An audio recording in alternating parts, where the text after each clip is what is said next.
অরুণামও অনিকেতকে মারার চেষ্টা করেছে সেটা প্রমাণের সাথে পুলিশের সামনে নিয়ে আসে শ্যামলী।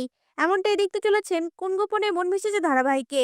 অনিকেতের সার্জারি সাকসেসফুল হওয়ার পরে পুলিশ অফিসার অনিকেতের বয়ান নেওয়ার জন্য হসপিটালে আসে। আর অনিকেতের জ্ঞান ফেরার পরে তাকে নানান ধরনের প্রশ্ন করতে থাকে।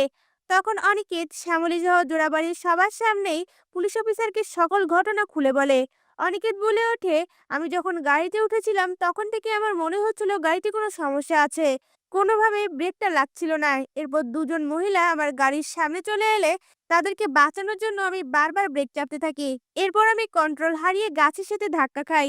এই কথা শুনে শ্যামলী বুঝতে পেরে যায় এটা প্ল্যান করে অনিকেতকে মারার চেষ্টা করা হয়েছে। তখনই শ্যামলী প্রমাণ জোগাড় করার জন্য সেই গাড়ি রাখার আশেপাশে সিসিটিভি ফুটেজগুলো চেক করতে থাকে। আর সেই ফুটেজ থেকে শ্যামলী দেখতে পায় অরুণামও তার ছদ্মবেশের দাদাকে গাড়িটা চলে যাওয়ার পরে অনেকগুলো টাকা দিয়েছে। এরপর শ্যামলী সেই সিসিটিভি ফুটেজটা নিয়ে এসে পুলিশ অফিসার হাতে তুলে দেয়। পুলিশ অফিসার ভিডিওটা দেখার পরে অরুণামও ও শ্যামলীর ভাইকে অ্যারেস্ট করে। এমনটাই যদি নতুন পর্বগুলিতে হয় আপনাদের দেখতে কেমন লাগবে? আপনাদের মতামত আমাদের কমেন্টে জানান। ধন্যবাদ।